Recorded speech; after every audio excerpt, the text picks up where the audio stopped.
Okay, listen everyone, we'll start with the revision of chapter water. Okay, कुछ topics है बच्चे जिनके बारे में अपने को बिल्कुल अच्छे से पता होना चाहिए. फिजिकल प्रॉपर्टीज ऑफ वाटर की कल बात की थी अपन ने. ओके, तो बताओ सब लोग मुझे, what is colour of water? Transparent. Colourless है ना, transparent colourless. Order? Orderless. Boiling point? 100 degree. Freezing point? 0 degree. Specific heat capacity high low? High. कितनी?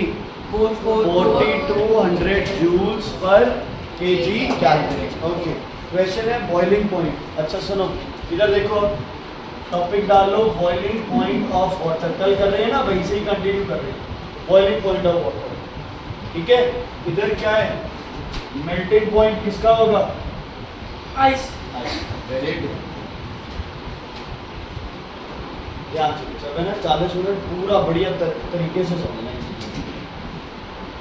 ओके सुनो, अब बॉइलिंग पॉइंट वाटर का कितना है? 100 डिग्री सेल्सियस, ठीक है. और मेल्टिंग पॉइंट या फ्रीजिंग पॉइंट कितना होगा? 0 डिग्री सेल्सियस. ध्यान से सुनना, ध्यान से. Okay, listen carefully now. सब लोग इधर देखेंगे. अगर आप प्रेशर को इंक्रीज करोगे तो बताओ बॉइलिंग पॉइंट क्या होगा? बॉइलिंग पॉइंट का मतलब क्या है? आप किसी लिक्विड से क्या बना रहे हो बच्चे? गैस. क्या बना रहे हो? गैस. और अगर आप इस पे प्रेशर ज़्यादा लगाओगे तो हीट आपको क्या देनी पड़ेगी? एक्स्ट्रा हीट लगेगी. तो बॉइलिंग पॉइंट क्या करेगा? इंक्रीज करेगा. समझ आ गई? Increase in pressure increases boiling point. Increase in pressure increases boiling point. समझ आ गए बच्चे? Is it clear? Okay, box बना लेना इस पे. हाँ जी भाई साहब, हिल्स पे एटमॉस्फेरिक प्रेशर क्या होता है? हाई या लो? जी कह रहे हैं हिल्स पे एटमॉस्फेरिक प्रेशर लो होता है. चलो मान भी ले. इसका रीजन क्या है बच्चे? Very good. डेंसिटी क्या होगी? डिक्रीज होगी. और लेंथ ऑफ एयर कॉलम क्या करेगा? डिक्रीज. लेकिन हमें ज़्यादा इससे मतलब नहीं है.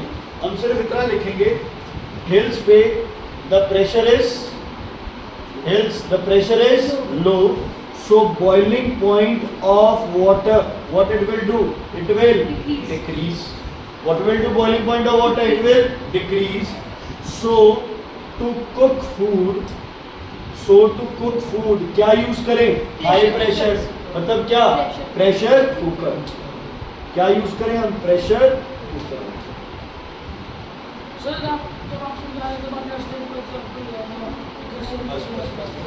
हिल्स पे जल्दी बॉईल कर जाएगा पानी, है ना. ये एग्जाम्पल तो छोड़ ही दो, मैंने दादी माँ का एग्जाम्पल ही दिया. आयोडीन कम हो गई. ये मैडम वो कहानी लिखी जा रही है, फास्ट मेमोरीज एंड ब्रेन. इसका मतलब कुंडली दिमाग तो तेज है, सिर्फ जो एक्स्ट्रा चीज़ है वो याद रहती है ना. तो कुछ ना कुछ तो है अपने पास. ओके, इज इट क्लियर बच्चे? क्लियर है? ओके. अगर आप इसी पानी में इम्प्योरिटीज ऐड कर दोगे, क्या ऐड कर दोगे? इम्प्योरिटीज. तो भी बॉइलिंग पॉइंट क्या करेगा? इंक्रीज. क्या करेगा? Boiling point increase. समझ आ गई बच्चे? पानी में. अच्छा, सी वाटर और रिवर वाटर में से कौन जल्दी बॉईल करेगा? River water. सी वाटर क्या बॉईल करेगा? लेट, क्योंकि इम्प्योरिटी सी वाटर में क्या है? ज़्यादा. तो बॉइलिंग पॉइंट क्या हो जाएगा? समझ आ गई? प्योर वाटर कितने पे करेगा? 100. आपके घरों में जो टैप वाटर आता है क्या वो 100 पे करेगा बॉईल? नहीं. कितने पे करेगा? 110 पे करेगा, क्योंकि टैप वाटर में क्या प्रेजेंट होगी? इम्प्योरिटी. तो बॉइलिंग पॉइंट क्या होगी? समझ गए ना? ठीक है, 110 डिग्री सेल्सियस. मिस्त्रियों की बातें मिस्त्री समझ. हाँ जी, चलो नेक्स्ट. अगर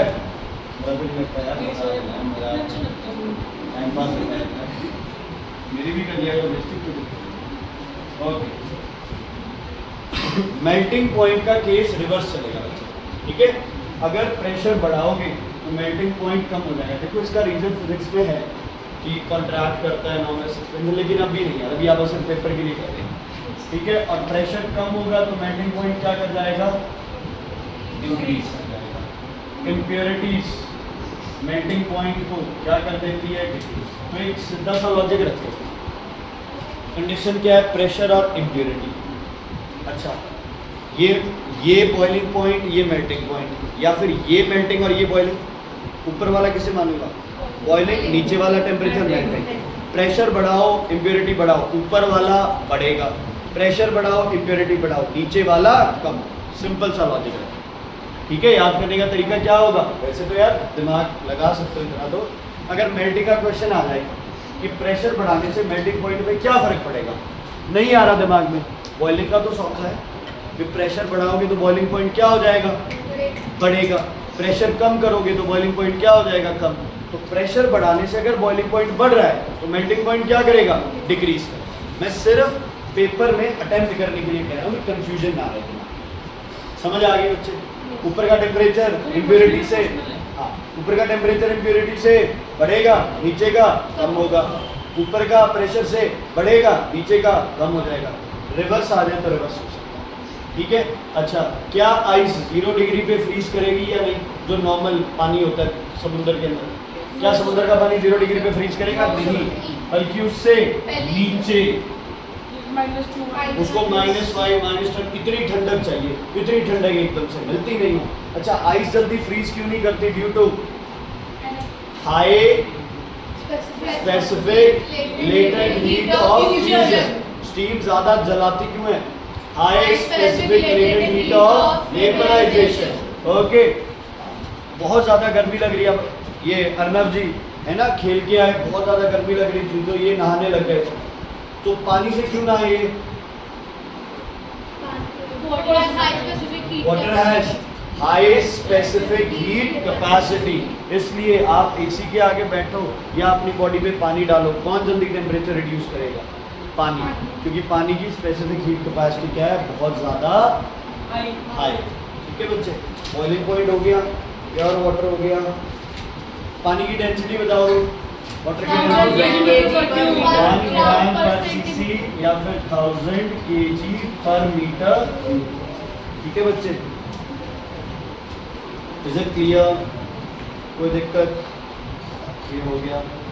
which property of water moderates the climate? बारिश आने से ठंडी क्यों लगती है?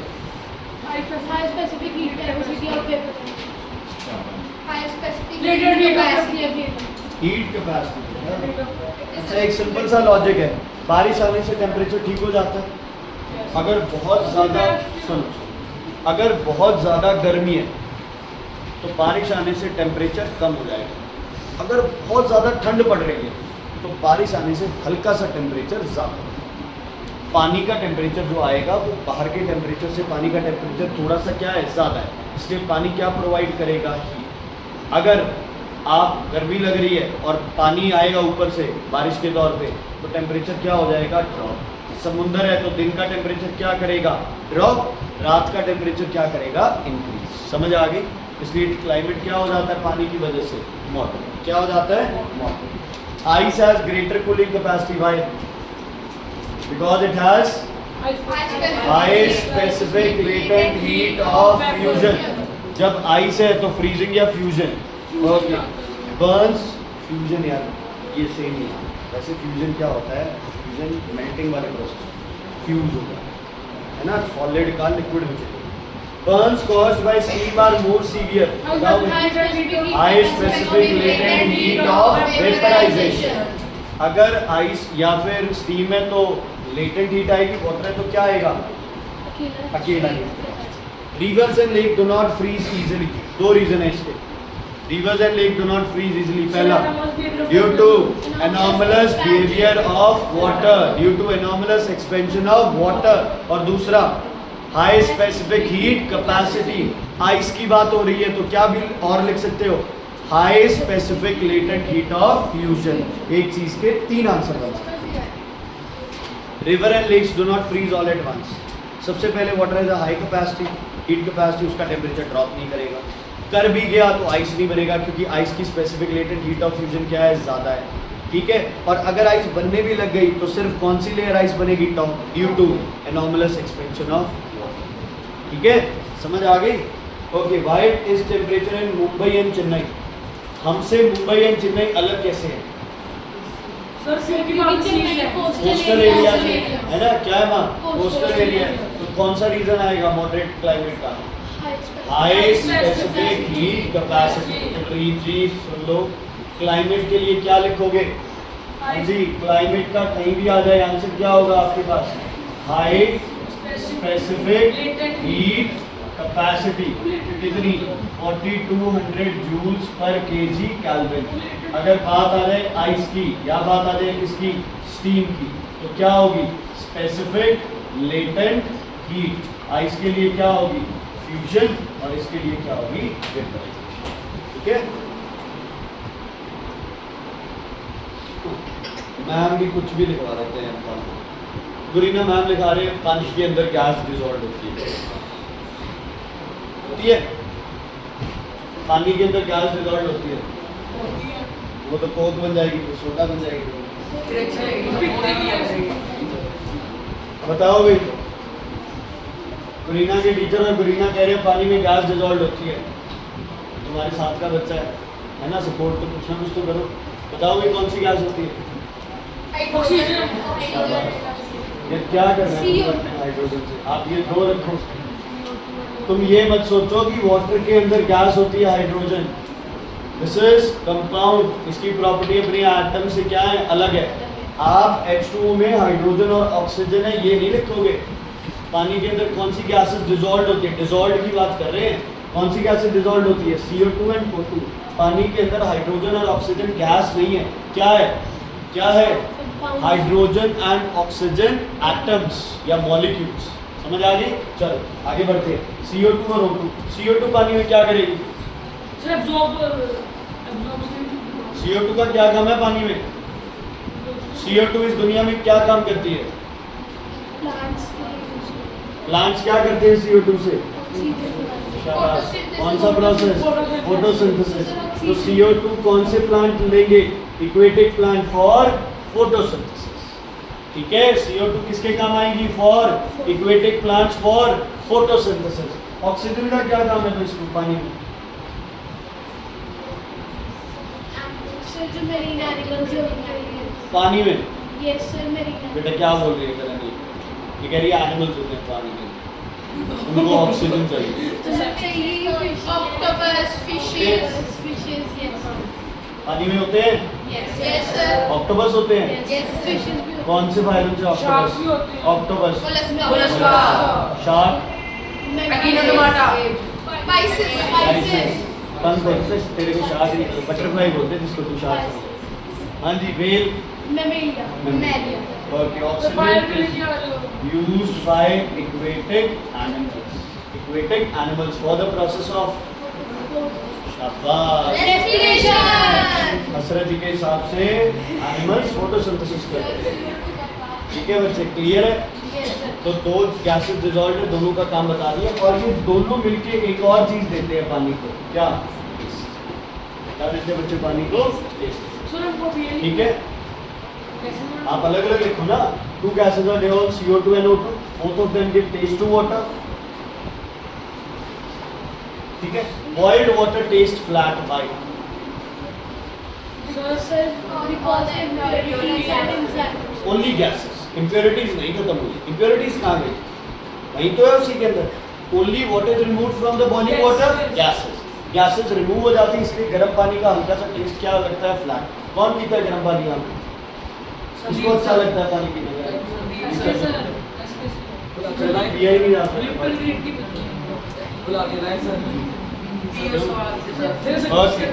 मिनरल सॉल्ट, बस यार, मिनरल सॉल्ट होते हैं पानी में। Yes sir. दुश्मनदार ये कह रहे हैं हमारे पानी में नमक है। नमक वाला पानी पीते हो? नहीं सर, सी वाटर का नमक समुंदर का आता है पानी, बहुत सुंदर समुंदर का। हमारे घरों में पानी कहाँ से आता है? रिवर से, पहाड़ों से, बारिश का, माउंटेन से, है ना? तो वो पानी अपने साथ ठीक है, अपने साथ वही बेटा उसको नॉर्मल बीमारी ठीक हो जाएगी। थोड़ा सा इसका ट्रीटमेंट करिए। इसको सर क्या होता है बच्चे, पानी के साथ साथ क्या आते हैं, मिनरल सॉल्ट्स डिजॉल्व होते हैं। इनका क्या फायदा है, सबसे पहले क्या फायदा है, वेरी गुड, पानी को क्या देते हैं, टेस्ट और न्यूट्रिएंट्स जो हमारी बॉडी को चाहिए। जितने भी मिनरल एलिमेंट जो आप बात करते हैं ना नॉर्मली, है ना, जैसे आयरन, कैल्शियम, फॉस्फोरस, सोडियम, बहुत सारे एलिमेंट पानी के अंदर डिजॉल्व होते हैं बच्चे। तो पानी के अंदर डिजॉल्व एलिमेंट्स है वो अपने आप आपकी बॉडी को मिलते रहते हैं। तो पानी अकेला प्यास नहीं बुझाता, पानी आपके लिए एक न्यूट्रिटिव एलिमेंट भी है जो कि बॉडी को लगातार क्या देता रहता है, मिनरल्स। समझ आ गया बच्चे? यहाँ ये आपका फिजिकल नेचर ऑफ वाटर खत्म हो गया। अच्छा, एक और, एक मुझे आंसर देना तुम लोग, इधर देख, बॉइलिंग जब होगी, बॉइलिंग कोई चीज़ बॉयल होगी तो वो सराउंडिंग से क्या लेगी बच्चे, हीट, नॉर्मल सी बात। और अगर कंडेंसेशन होगा, अगर क्या होगा, कंडेंसेशन होगा, तो हीट क्या होगी, एकदम से हीट क्या होगी, रिलीज। समझ आई? टॉरेंशियल रेन किसे बोलते हैं, टॉरेंशियल, एकदम से झमाझम बारिश है ना, एकदम से बारिश, बहुत तेज बारिश, पता ही नहीं चलता, एकदम नॉर्मली आप बैठे हो और एकदम से मोटी मोटी वो बारिश करने लगे। बारिश गिरने के बाद कभी आपने देखा हो कि वो बारिश गिर गई तो बहुत ज़्यादा ऐसा लगता है कि कुछ उठ रही है, कोई गैस से उठ रही है। ठीक है, तो सिंपल है, ज़्यादा इसमें दिमाग अपना नहीं लगाना, लॉजिक सिर्फ इतना याद रखना है। अगर टॉरेंशियल रेन का क्वेश्चन आता है तो आप बोलोगे high specific latent heat of condensation. लिख लो, torrential rain, high specific latent heat of condensation. Torrential rain, high specific latent heat of condensation. Torrential rain, high specific latent heat of condensation. High specific latent heat of condensation है same as vaporisation. Vaporisation में absorb करता है, condensation में release करता है। ठीक है, बहुत ज़्यादा गर्मी पड़ रही है, बहुत ज़्यादा तप रही है ना मिट्टी, और एकदम से तेज़ बारिश आ जाए, तेज़ बारिश आती है, ऐसे बहुत ज़्यादा ऐसे वेपराइज सा होता है सब कुछ, है ना, वेपराइज हो रहा है, ऊपर से बारिश आ रही है, तो वो हीट क्या करेगी, रिलीज करेगी, तो एकदम से बहुत ज़्यादा वायलेंस होगा। ओके, अच्छा सुनो, अगर मैं डिस्टिल्ड वाटर को एक बॉटल में स्टोर करता हूँ तो बॉटल में एचिंग बन जाती है। एचिंग मतलब, एचिंग क्या होती है, ग्लास के सरफेस पे थोड़ा बहुत ग्लास का सरफेस उतर जाना, है ना, घिस जाना, ठीक है, स्क्रैच पड़ जाना, ये सब क्या है, एचिंग। ये सब क्या है, एचिंग। डिस्टिल्ड वाटर को पानी की बोतल में डालने से एचिंग्स शुरू हो जाती है, एचिंग्स हो जाती है, मतलब ग्लास की बोतल में क्या पड़ जाते हैं, थोड़े थोड़े निशान पड़ जाते हैं, अंदर डिजॉल्व हो जाती है। क्यों? Water is a,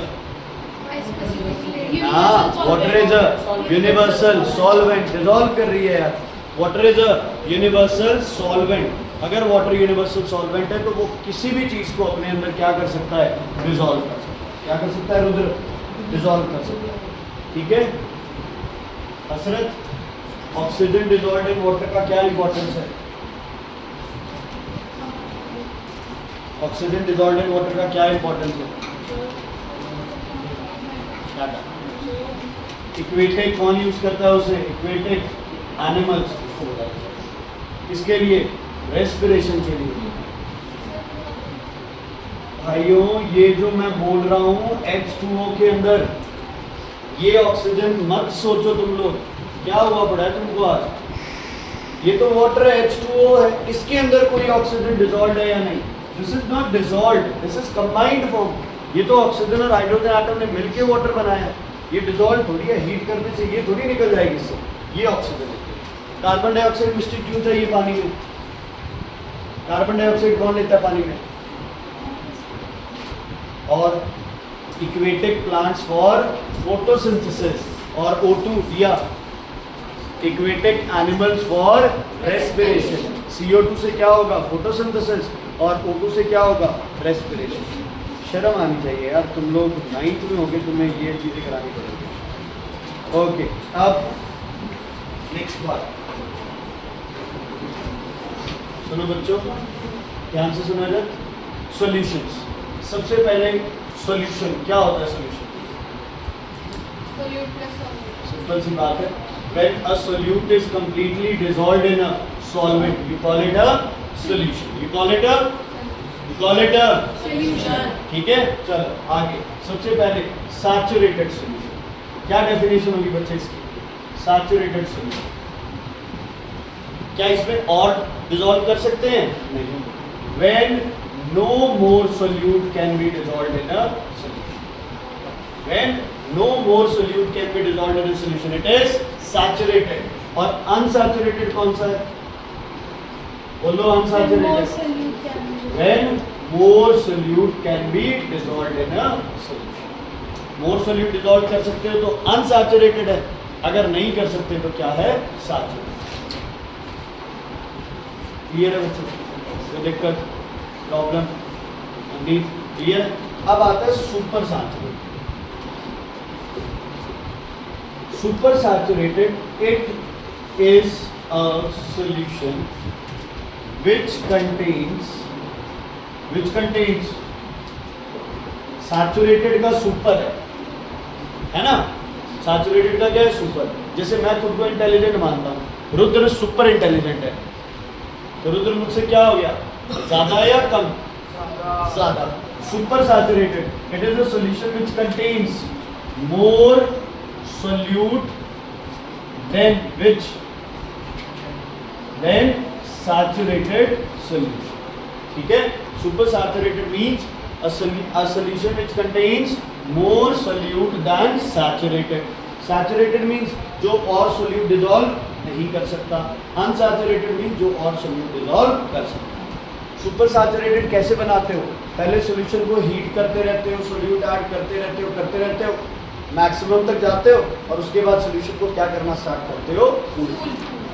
to make a super saturated solution, first keep on heating a solution and keep on adding solute till no more solute gets dissolved, then start cooling it to a required temperature. जो भी आप cool करोगे वो आपका क्या बनता रहेगा? Super saturated solution. अगर मैं गर्म सैचुरेटेड सॉल्यूशन को ठंडा करूंगा तो सॉल्यूशन में क्या बन जाएंगे? क्रिस्टल्स. क्या बन जाएंगे? क्रिस्टल. अगर सैचुरेटेड सॉल्यूशन गर्म है उसको ठंडा करूंगा तो क्या बन जाएंगे? क्रिस्टल्स. क्या बोलो, क्या बनेंगे? क्रिस्टल्स. अगर सैचुरेटेड सॉल्यूशन को ठंडा करूंगा तब सैचुरेटेड सॉल्यूशन में और सोल्यूट नहीं डाल पाया मैं, लेकिन अगर इसको मैं ठंडा करूंगा तो ये क्या बन जाएगा? क्रिस्टल. अच्छा, कल बताया था भाई ये सॉल्यूशन जो होता है ये क्या होता है? होमोजीनियस. क्या होता है? Homogeneous. ठीक है. होमोजीनियस मतलब सेम प्रपोर्शन. एक इसमें साइज ऑफ पार्टिकल लिख ही लो, 10⁻⁻10. नेग्लिजिबल लिखवाया था कल लिखवाया था मैंने. कल याद हो ट्रू सॉल्यूशन का. कल लिखवाया था मैंने ट्रू सॉल्यूशन का. नेग्लिजिबल अगर याद हो. नहीं लिखवाया? लिखवाया यार ट्रू सॉल्यूशन. स्टार्टिंग नेग्लिजिबल की जगह लिख लो 10⁻⁻10 मीटर. पार्टिकल साइज लिख लो 10⁻⁻10 मीटर. ट्रू सॉल्यूशन का साइज है 10⁻⁻10. क्या ये स्कैटर करता है लाइट? नहीं. क्या इसे फिल्टर कर सकते हो? नहीं. क्या पार्टिकल नीचे सेटल डाउन करते हैं? नहीं. क्या सॉल्यूशन क्लियर और ट्रांसपेरेंट होता है? Yes, sir. ठीक है. क्लियर है? ओके. पानी में कोई सॉल्यूशन का क्या नाम होता है? Something in water is called. बोलो.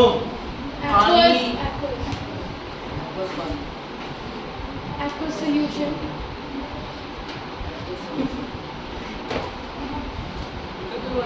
अल्कोहल में Alcohol. टिंचर. अल्कोहल में टिंचर. और मरकरी के अंदर Amalgam. ये लिख लो बच्चे, नाम में लिखवा है. पानी के अंदर कोई भी सॉल्यूशन एक्वस. पानी में आयोडीन डालोगे तो क्या बोलोगे? Aqueous solution of iodine. इस पे क्वेश्चन कैसे आएगा? यही तो बोल रहा हूँ ना. पानी में आयोडीन डालोगे तो aqueous solution of iodine. Dissolve तो नहीं करेगा, मतलब एसिड बना देगा. अच्छा, अगर आयोडीन को अल्कोहल में डालोगे तो क्या बोलोगे? Tincture of iodine. आयोडीन को मरकरी में डालोगे तो क्या बोलोगे? अमालगम ऑफ आयोडीन. सिर्फ वाटर को ही अगर हम अल्कोहल में डाल दें तो भी वही बनेगा. एक्वस सॉल्यूशन ऑफ अल्कोहल या टिंचर ऑफ वाटर तुम्हारी मर्जी है. मर्जी लिख सकते हैं. मैम ऐसे कहते हैं बाकी आप अगर aqueous- ज़्यादा अमाउंट में डालें तो कर बाकी vacuum aqueous solution of alcohol. भाई क्लियर है? कोई दिक्कत है तो बताओ। ये शराबियों वाली है ना, बात में करेंगे, पहले ये करें। वाटर के साथ क्या बनता है? एक्वस। अल्कोहल के साथ अनिका, अल्कोहल के साथ टिंचर, और मर्करी के साथ अमाल्गम। मर्करी के साथ amalgam. What do you mean by non aqueous solution? Non aqueous solution which do not contain water as solvent. Water as solvent. अच्छा, लिक्विड सॉल्यूशन का एग्जांपल दो, बाकी सब चुप। कलर लिक्विड सॉल्यूशन, दो लिक्विड्स आपस में मिक्स किए हुए।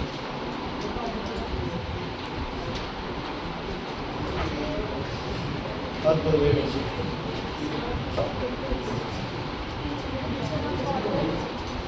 दो एग्जैक्ट बताओ क्या क्या, किस किस को पानी में? Water plus alcohol, water plus acid, ये सब क्या है? लिक्विड सॉल्यूशन है। अच्छा, सॉलिड इन लिक्विड सॉल्यूशन बताओ।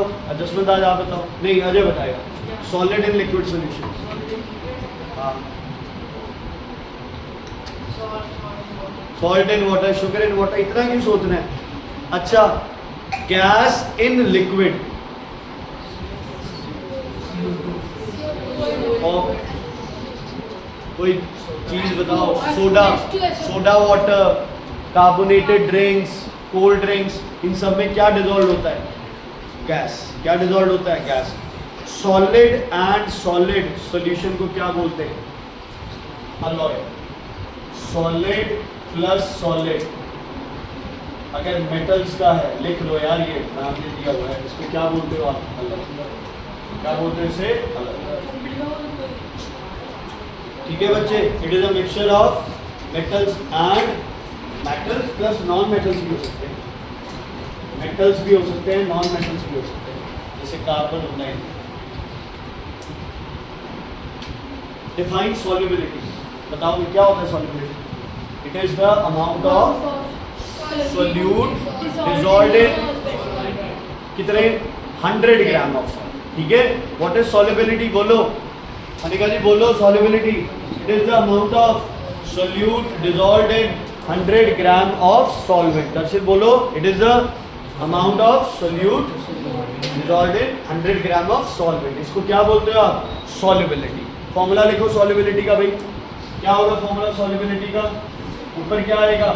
सोल्यूट डिसॉल्व्ड इन सॉल्वेंट और कितना? ठीक है, क्या मैम ने क्या बोला? मास परसेंटेज और वॉल्यूम परसेंट क्या आएंगे इक्वेशन?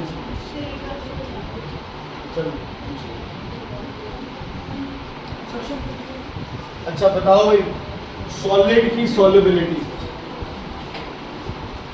सॉलिड सॉल्युबिलिटी किस किस पे डिपेंड करती है? पहले सॉलिड की सॉल्युबिलिटी किस किस पे डिपेंड करती है? टेम्परेचर। टेम्परेचर बढ़ाओगे तो सॉल्युबिलिटी क्या होगी? बताओ क्या होगी? बढ़ेगी। गर्म चीजें ज्यादा सॉल्युबल करेगी, ठंडी चीज कम सॉल्युबल करेगी। और बताओ प्रेशर कम, वॉल्यूम, क्या volume?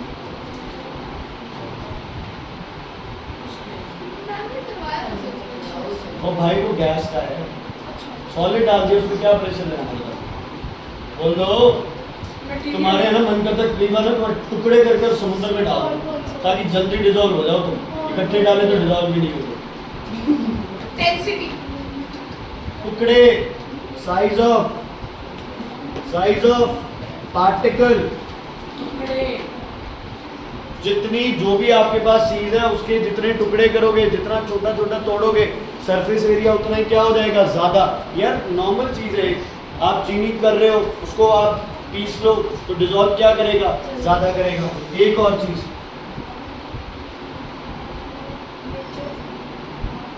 Material,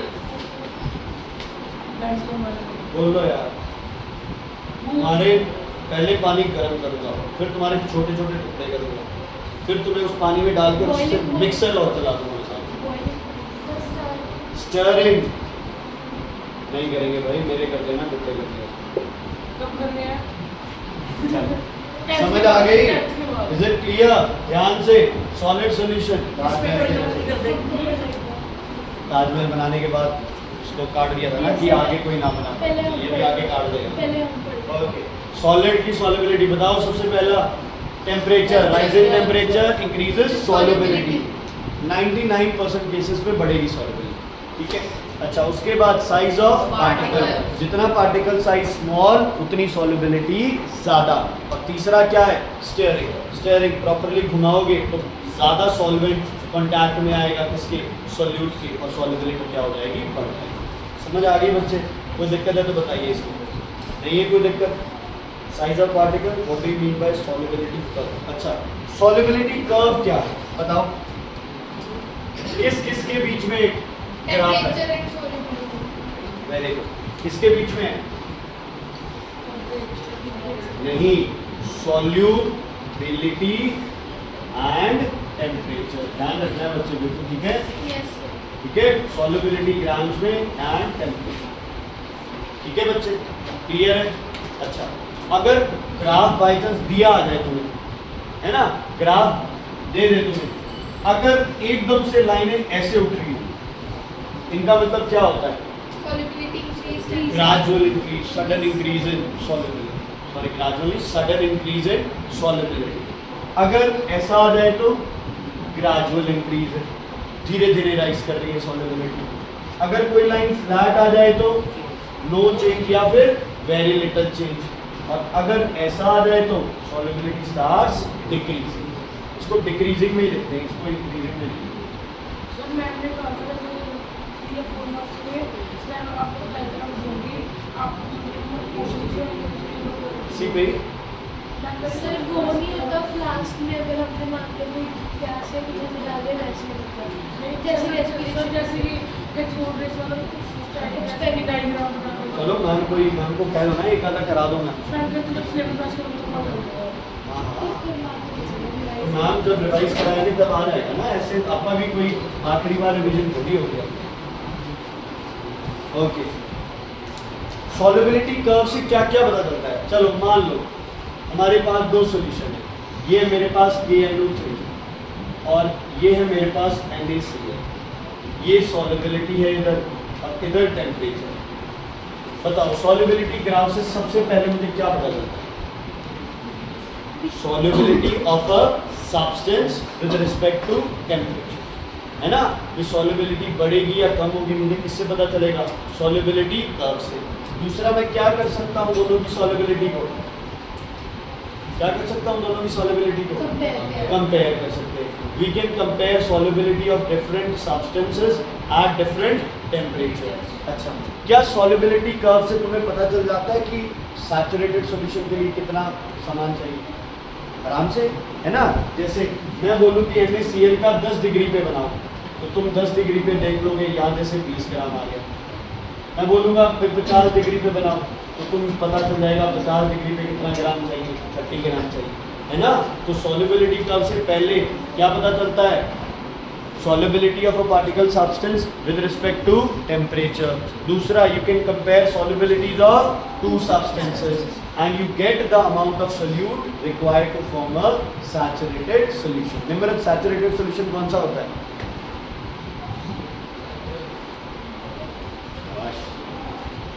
Need saturated. No more solute can be dissolved. और unsaturated, more solute can be dissolved. ये दिमाग बढ़ रहा है क्या? तो इसलिए ऊपर जा रही है। तो पढ़ाई के सिवाय सब कुछ है बस। एनॉमलस सॉल्युबिलिटी का क्या मतलब है? एनॉमलस, अब एनॉमलस का मतलब क्या हो गया? डिफरेंट। मतलब ऐसी सॉल्युबिलिटी जो बढ़े और फिर क्या करे? डिक्रीज करे। इंपॉर्टेंट है ये एनॉमलस सॉल्युबिलिटी, लिख लो anomalous solubility, anomalous सॉल्युबिलिटीज।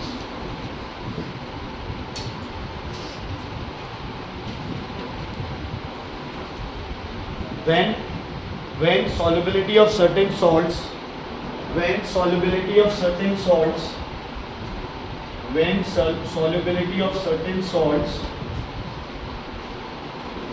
when solubility of certain salts first increase and then decrease, first increase and then decrease,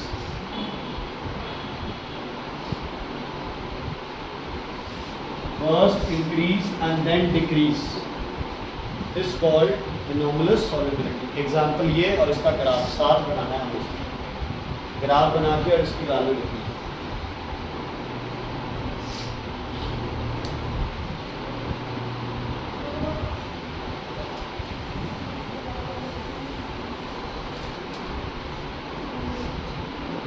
लिख लिया? बनाओ बनाओ बच्चे, जल्दी बनाओ। हाँ जी हाँ हाँ सब बनाओ। तेरी बुक से क्यों करा रहा है मुझे? पर वैसे लेकिन प्रैक्टिस हो रिविजन हो जाएगी यार।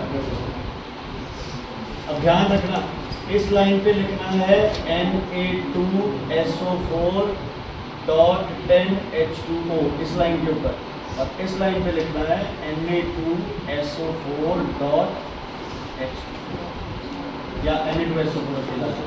सर तो ये ऊपर जो लिखा है ग्लोबल सॉल्ट वो तो एक सिंगल एग्जाम। रीजन लिखो इसका, बिकॉज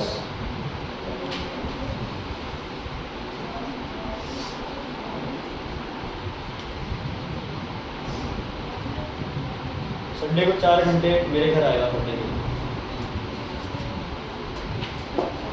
अब देख तू क्लियर है जी, संडे 4 आवर्स पता है।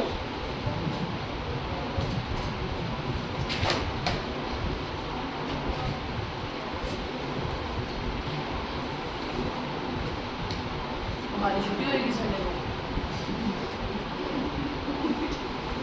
2 घंटे यहाँ पढ़ने के बाद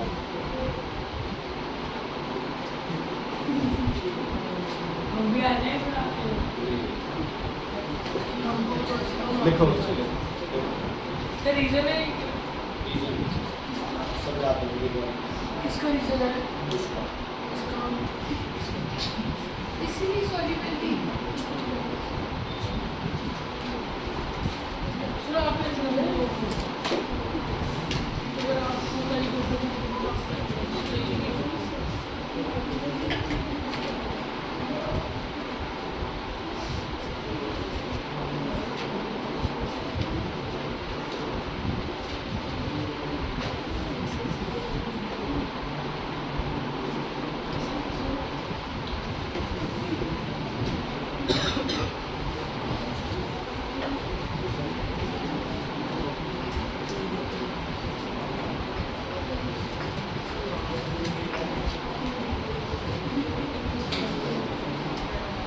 हाँ जी बच्चे ठीक है। सुनो, अनोमलस क्यों दिखाता है? क्योंकि 32.8 से नीचे ये हाइड्रेटेड फॉर्म में होता है। किस फॉर्म में होता है? हाइड्रेटेड। तुम्हें भी पता है किसी चीज़ को गर्म करते हैं तो वो अपना वाटर ऑफ क्रिस्टलाइजेशन क्या कर देता है? रिलीज करता है। तो जब आप यहाँ तक जाते हो तो क्या होता है? ये हाइड्रेटेड। लेकिन जब आप इधर जाते हो तो ये क्या हो जाता है? एनहाइड्रस। एनहाइड्रस मतलब वाटर ऑफ क्रिस्टलाइजेशन ना होना। हाइड्रेटेड मतलब क्या होना? वाटर ऑफ क्रिस्टलाइजेशन उसमें प्रेजेंट होना। समझ आ गई बच्चे? Is it clear? 32.8 डिग्री तक अगर हीट करते हो इसे तो ये अपना वाटर ऑफ क्रिस्टलाइजेशन लूज कर लेता है, इसलिए इसकी सॉल्युबिलिटी डिक्रीज कर लेता है। 32 डिग्री तक इसके अंदर वाटर ऑफ क्रिस्टलाइजेशन रहता है, जिसकी वजह से इसकी सॉल्युबिलिटी क्या रहती है? बढ़ती है। ठीक है बच्चे? जसवंत आर फालतू नहीं बोल रहा बच्चे, इम्पोर्टेंट है ये। किससे? नहीं नहीं बच्चे, हाइड्रेटेड सॉल्ट एनहाइड्रस बन जाता है तो उसकी प्रॉपर्टी सेम होता है। पहले जो चीज़ सॉल्युबल डिसॉल्व कर रही थी वाटर ऑफ क्रिस्टलाइजेशन की वजह से, अब पानी जाने से वो क्या कर रही है? अब वो उतना डिसॉल्व नहीं कर पा रही, टेम्परेचर बढ़ाने से उसकी सॉल्युबिलिटी कम होती है। पीक सॉल्युबिलिटी कितनी है इसकी? कितने टेम्परेचर पर? 32.8। कितनी? 32.8। समझ आ गई बच्चे? Is it clear? कोई दिक्कत है तो बताइए। अब सुनो, sudden rise in solubility. Sudden rise, कुछ एग्जांपल बता रहा हूँ, वैसे मैंने आपको लिखवाए भी थे, उससे अलग भी लिख सकते हो, मुझे कोई दिक्कत नहीं। सडन राइज, स्लो राइज और अनचेंज। स्लो राइज और अनचेंज, इसमें आ जाएंगे Cl वाले, NaCl या फिर KCl। डिक्रीज करती है सॉल्युबिलिटी किसकी? CaSO4 की। किसकी? CaSO4 की। और बताओ भी एनॉमलस किसकी होगी, बताओ एनॉमलस किसकी होगी solubility, Na2SO4 dot 10H2। Rudra जी ये कॉपी में नहीं, ठीक है। सॉल्युबिलिटी एकदम से राइज किस में करेगी, NaNO3 और KNO3 पे। स्लो राइज करेगी NaCl और KCl पे। डिक्रीज किस में करेगी, CaSO4 में। और एनॉमलस किस में होगी, Na2SO4 डॉट 10H2। कलन इनके नाम बताना, इसका नाम क्या है,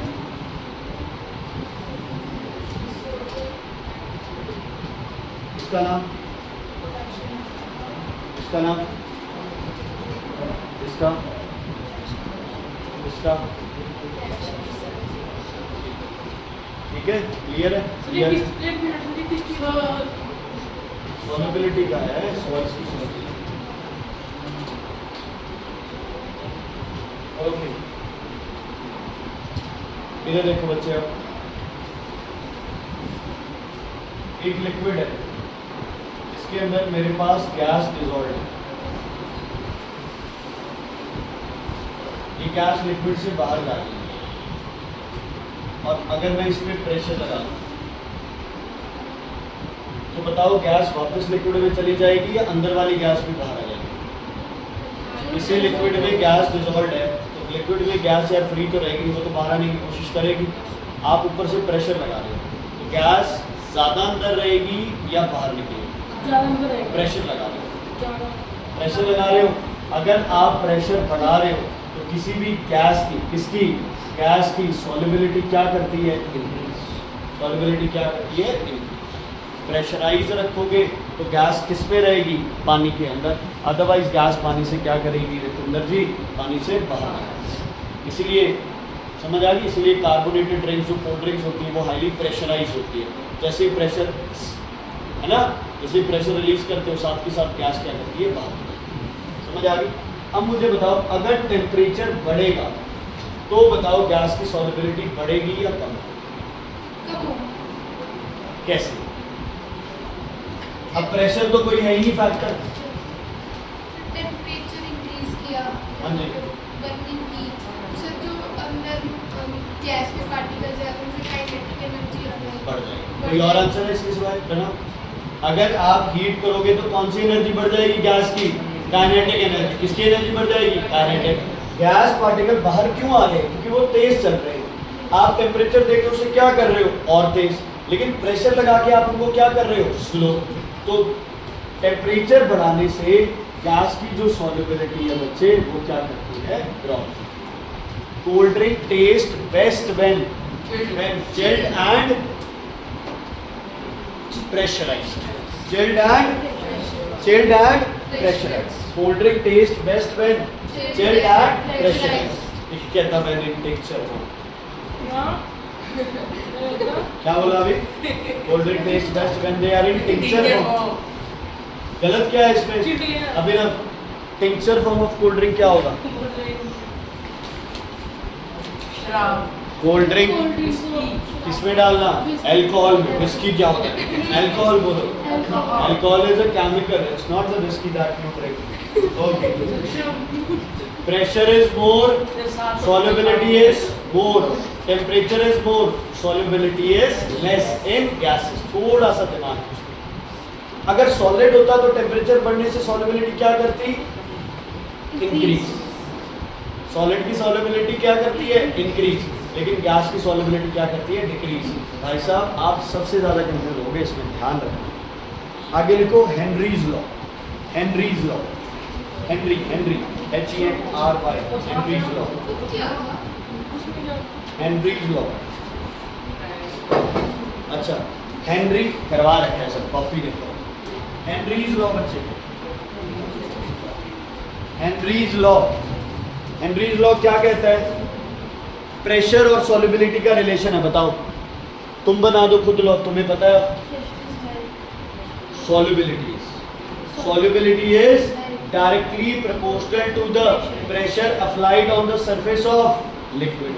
लिख लो, solubility is directly proportional to the pressure applied. Solubility is directly, solubility is directly proportional to the pressure applied on the surface of liquid. Solubility is directly proportional to the pressure applied on the surface of liquid. Pressure applied on the surface of liquid at given temperature. At given temperature of liquid at given temperature. On the surface of liquid at given temperature.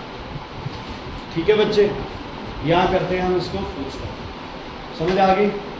अब आज छुट्टी है, देखो सुन लो यार ध्यान से, work manage कर लो अपना. अब वाटर चैप्टर का टेस्ट है तुम्हारा संडे को, है ना? आज बैठ के सैटरडे को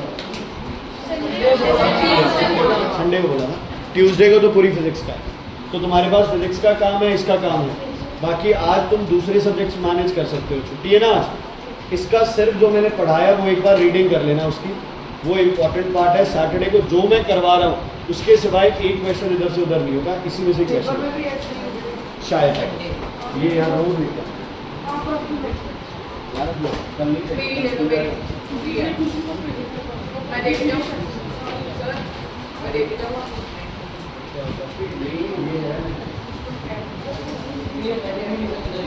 कुछ ऐसा नहीं है.